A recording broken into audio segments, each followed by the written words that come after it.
Fitri ya. Ya, Kabar bagaimana Mas Jul? Sehat? Ya, zaman Covid itu gimana? Penjualan rame, sepi apa gimana? ya, Sepi ya.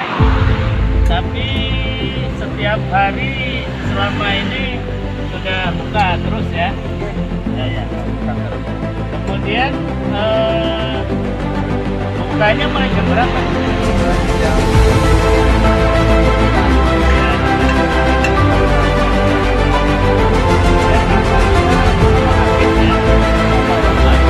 Ini kalau satu porsi ini berapa? 8.000. Ini saya mau tanya ya, kemudian ini kan dari MCD ya. Ini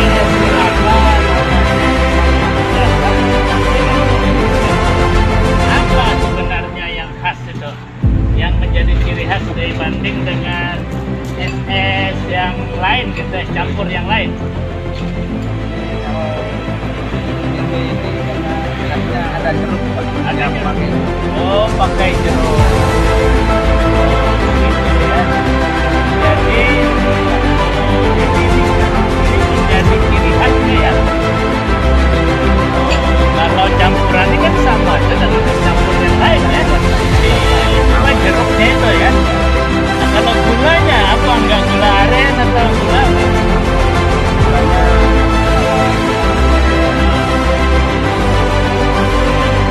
Saya gula aren Mas, ya? Bisa ya? Oh Siap, ya, bisa. karena khasnya kan gula aren ya. Iya. Ngomong-ngomong sampean ini masih sendirian atau sudah ada pasangannya? Iya, Oh, ya. masih sorangan baik. Wah, ya. Sudah berapa lama di Banjarmasin? 4 bulan lah, Pak. Oh, 4 bulan.